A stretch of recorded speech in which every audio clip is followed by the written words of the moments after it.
Welcome. This podcast is an exploration into being human and what's possible when there's less attention on the noise in our heads.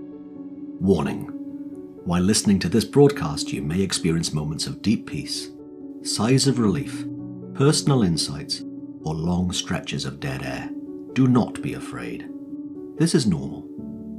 Under the Noise with Win Morgan and Kate Roberts. Hi, I'm Win Morgan, and with me is... I'm Kate Roberts. So we had the idea today to talk about insecurity. And, well, completely confessing myself here, the reason that we had that idea is that I brought it up.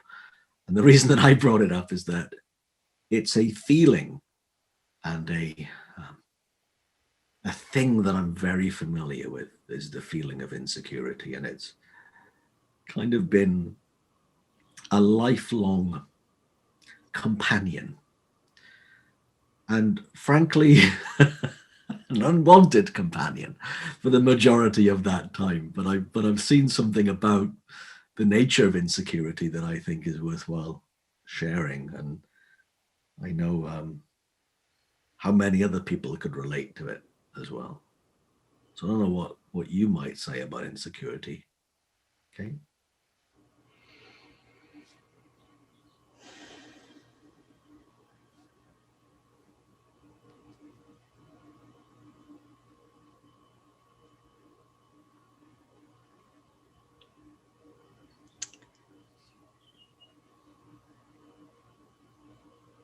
For me, it seems like insecurity shows up in different forms.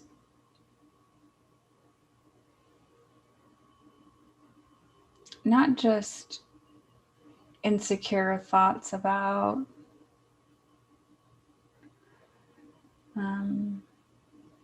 myself or what other people think, or kind of like your typical when you think, oh, it's just insecurity. But even more recently, seeing things show up for me where I've really had to look at where I thought my deeper security lies. And it's not always what we think.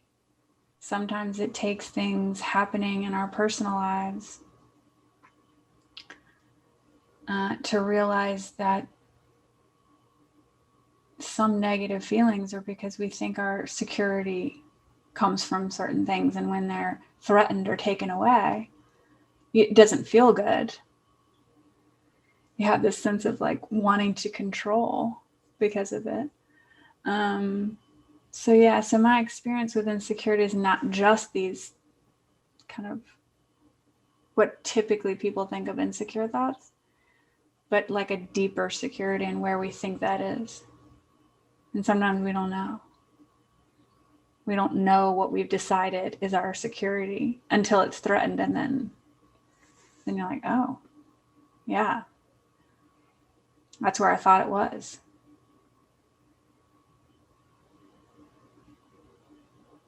What about you? Well, what I really noticed a few years ago now, with help from one of my then mentors, that what was happening with my relationship with insecurity was the only thing really that was happening was I had an insecure thought. And because the feeling of insecurity was so familiar, I mistook the familiarity of the feeling for the truth in the feeling. Mm. I didn't see it as a frequent visitor, a habit. I saw it as real.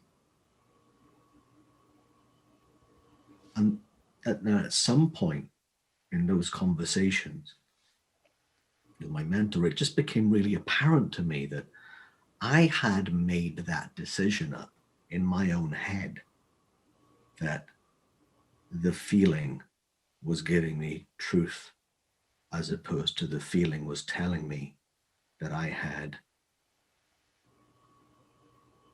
an insecure thought. And an insecure thought is no different from any other thought that I might have. A thought about what I might do on Sunday. A thought about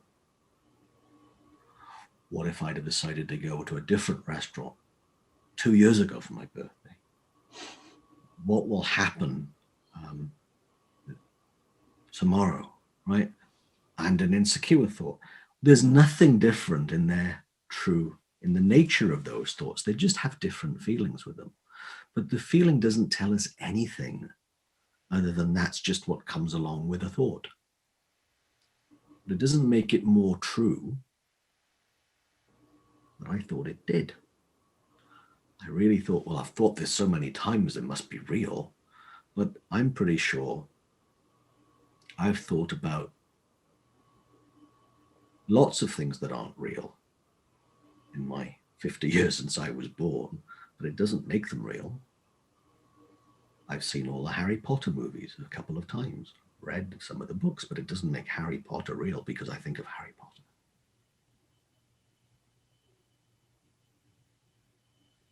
But it's funny because the feeling is different with the insecure thought.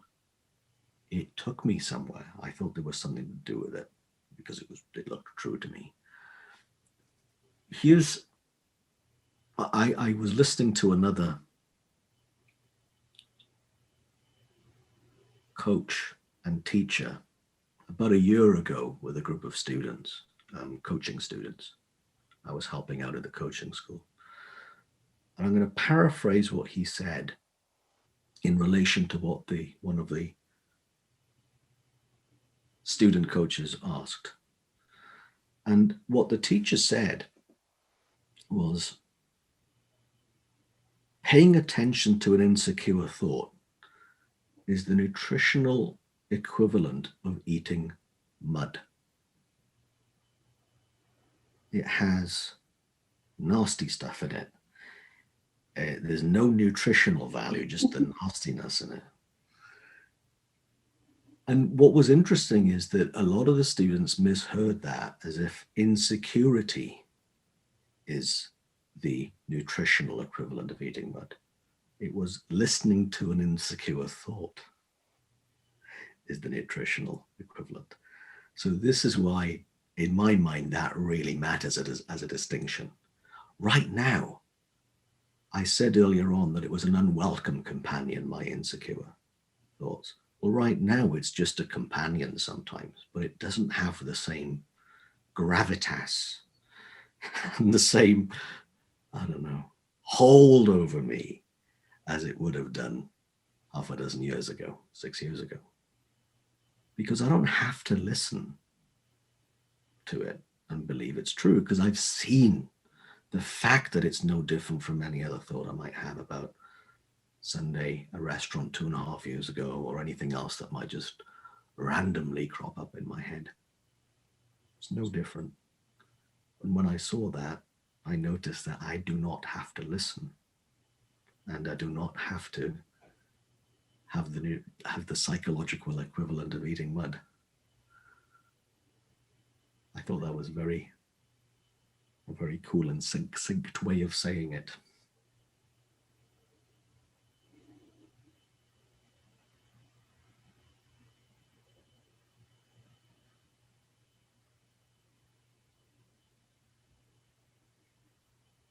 And for some people, if they were able to see that for themselves, not just hear about it, but actually able to see those things come up for them and realize that they're don't really have any meaning other than just the next thing showing up in our minds, then that could change everything for them.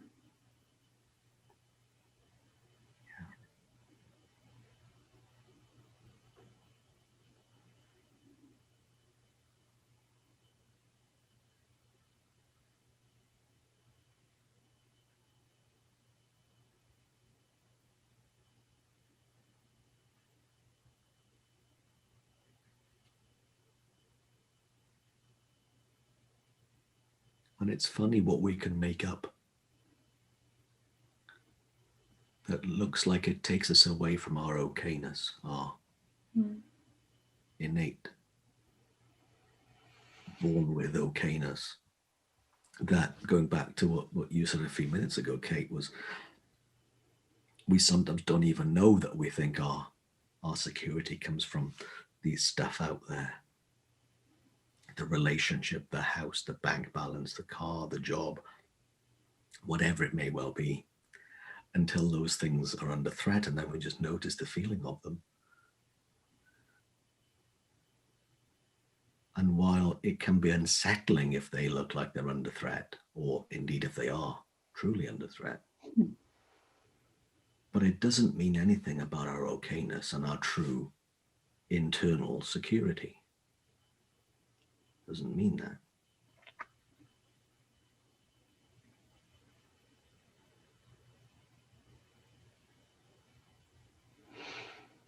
I was recently reading a book, and it was talking about how the feelings that show up with our thoughts are the compass that are letting us know how close or how far away we are from our true nature. And our true nature always feels like love, like well-being. And so if you have a thought and it feels really good, then it's simply just a compass saying, hey, you're getting a little bit closer to who you really are. Like you know how the coach talks about that we both know about warmer or colder, that child's game, that it's a lot like that. We're just getting a little bit warmer to our true nature. And when they feel really bad, like insecurity or anger, all of that, they're very normal. But we're getting colder. Yeah. I love that analogy. And the thing that I love in that analogy as well is that that's true, and it doesn't look like it is. It looks like it's the opposite. Because we get a feeling that feels bad, an emotion that feels bad, especially about ourselves. And it is so compelling so much of the time. And it's telling us there's something truly up with us. But it's the compelling bad feeling, to what you said, is the compass that tells us that we are far off in our mind, in our own imagination of what looks real to us. But we are so far away from what's really true. And when we just get a glimpse of that, and I remember having a conversation with you last summer, and you and I were musing over, who are we before we think of ourselves?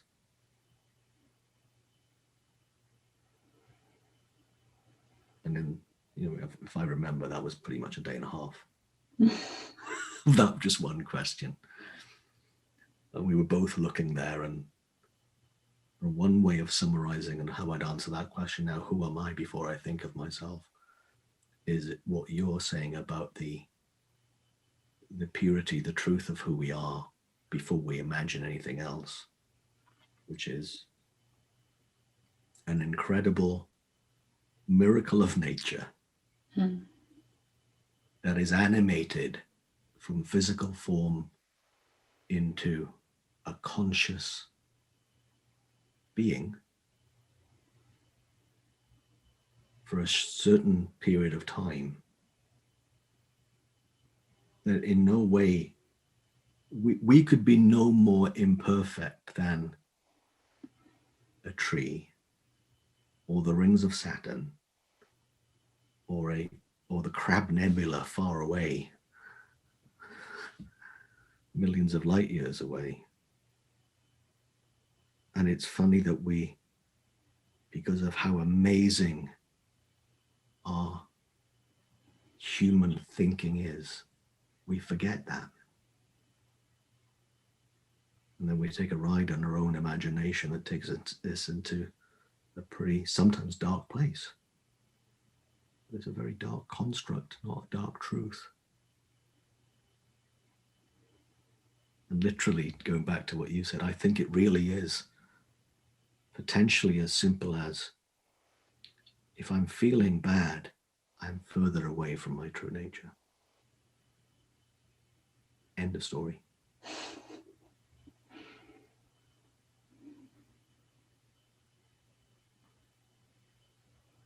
And that's nature's gift to us that we have misinterpreted time and time and time and time again.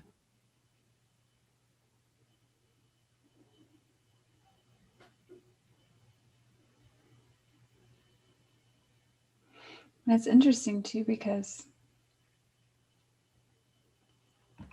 usually when we're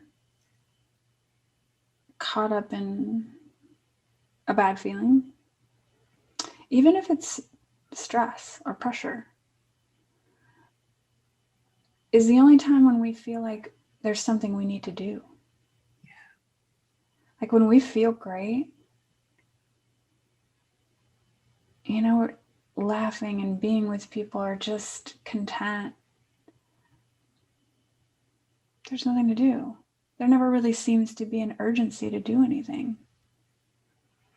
But it's when we're caught up in something negative for whatever reason, most of the time, I think we think there's something to do now, an urgency to fix it or act in some way, say something, have a conversation, because now is the perfect time to do it, when really it's telling us the exact opposite. Mm.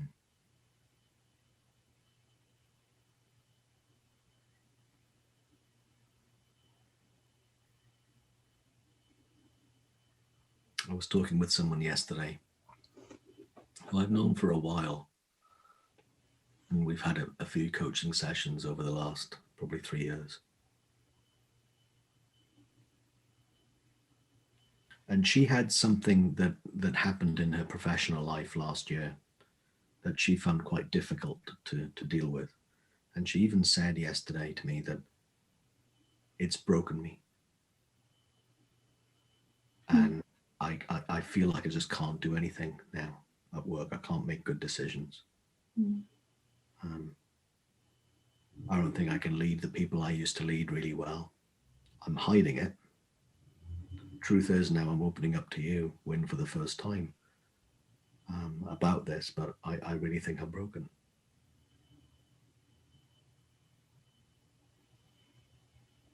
My job is to deconstruct that final sentence. I really think I'm broken. Into, wait a minute. I know she's not. I know she can feel it. But what we feel doesn't mean it's true. I can feel scared. I can feel scared in watching a movie. There's nothing really happening. My blood pressure and my pulse rate might even rise. And I might grab onto the arm of a chair while I'm watching a scary bit of a movie or an intense piece of a TV show. But it doesn't mean anything. And even if I'm thinking of things in my own past that are upsetting to me, if the only thing I knew was and remembered was feelings come and go because they're a reflection of thought in the moment, I'm not living in my past, because there's no such thing as the past. It's always now. And yet a memory can appear as if it's real from the past into the now. And feelings go on their own accord because they're a reflection of thought, and thoughts change of their own accord without me or you or anyone else doing anything about them. I can be free to feel anything. And to what you said a few minutes ago, not need to fix anything in how I feel. And for the person I spoke to yesterday, she's no more broken than she is Mm. An oatmeal person. She had oatmeal for breakfast. That doesn't define her. No more than a thought about feeling broken or a thought about what happened 6 months earlier has anything to do with our own true nature, our own who we are. Those two things aren't at all connected, other than the fact that we've got a brilliant imagination that make up the fact that we think they are. But they're not.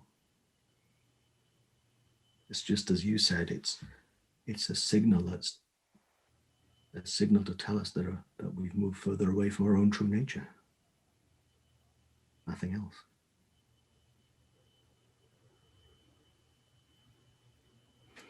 So, for the people that are listening or watching the podcast that truly believe and feel like they're broken, what would you say to them?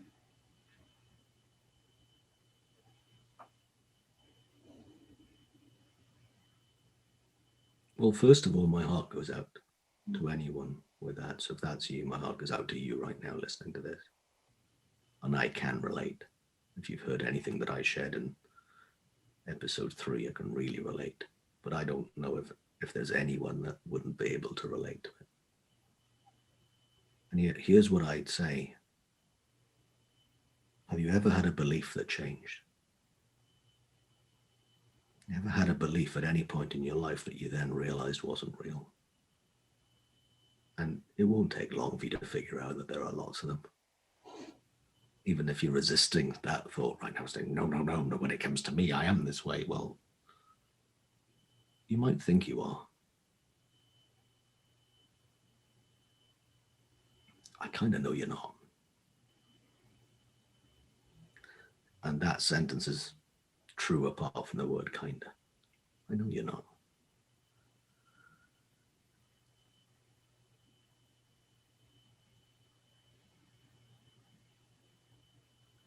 Beliefs in human beings are very compelling. But they're just thoughts that hung around for a while, and because we thought about them so many times and they started looking true, and because of us as human beings, we look for evidence to back up the hypothesis that we've innocently made up. We will look for examples to back up the hypothesis and turn a spurious thought into a belief, and a belief is likely to stick around until it's smashed through. And sometimes it's just, we just see through the disguise of them. Maybe on Christmas morning, who knows? And the disguise that sometimes we have as a human being is the disguise that we don't think we're perfect. As a human, it doesn't mean that we're not fallible. We're absolutely fallible. Certainly in our behaviors, but the who we are underneath of all of that stuff is the same. So get curious. Take it out of your own life and notice, well, how do beliefs get made? How do I make beliefs? And just notice that maybe we think of things that are just story. And what do you do with a story once you've seen its fiction? Nothing, because you've seen its fiction.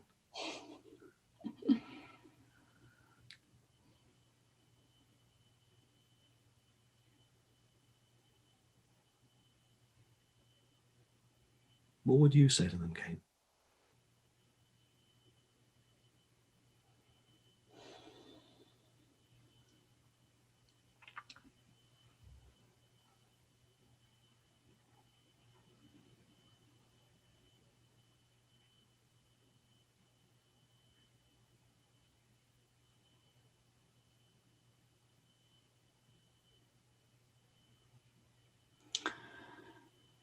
I think the first thing I would probably say is, yeah, me too sometimes. Yeah.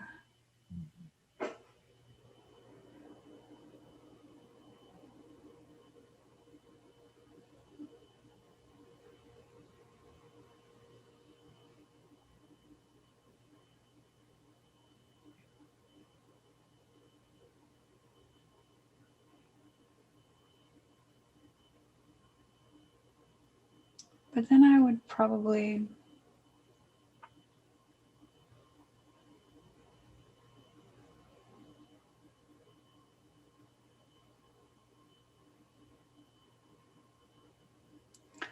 talk about the nature of beliefs. I think, at least the way that it looks to me right now, is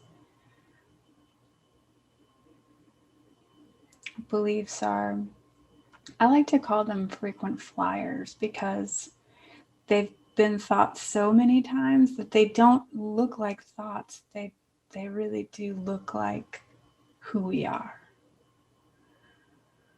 And they're sneaky because they don't look temporary. They look real, and they feel very real. And they're always, like frequent flyers are the go-tos on everything. So it doesn't matter what subject or where you are, as at work or home, they're like the ones we go to, the sneaky ones, when something happens and it doesn't feel good.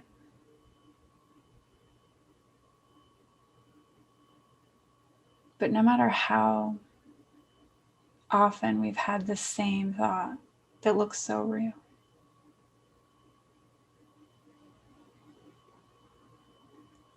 it doesn't actually make it any more solid than any other. So sometimes talking about the nature of beliefs or thoughts creates just a little bit of space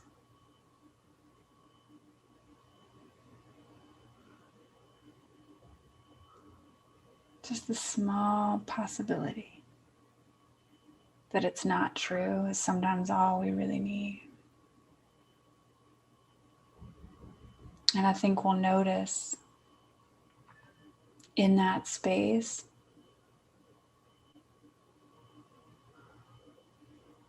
that we feel just a little bit better. A little bit more like relief. And that's our compass. That we're looking in the direction of who we really are. Our true nature.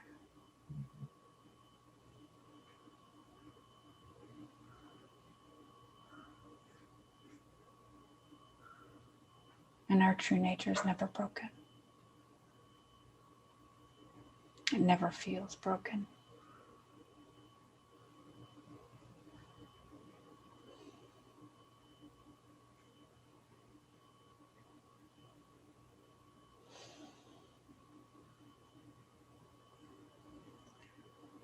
Beautiful summary.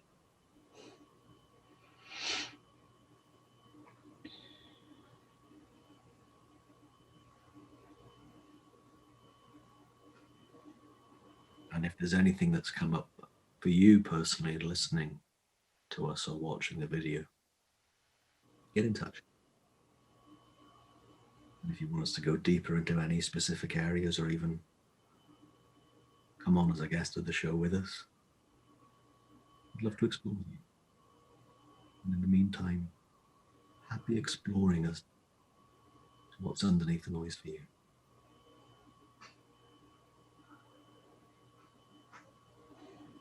Thank you. Thanks, man. Thanks for joining us. We'd love for you to subscribe, rate, and review. If you have a topic or question that you'd like us to chat about, email Wynn or Kate at wynn@winning.co.uk and Kate at katerobertscoaching.com. Until then, enjoy what's possible under the noise.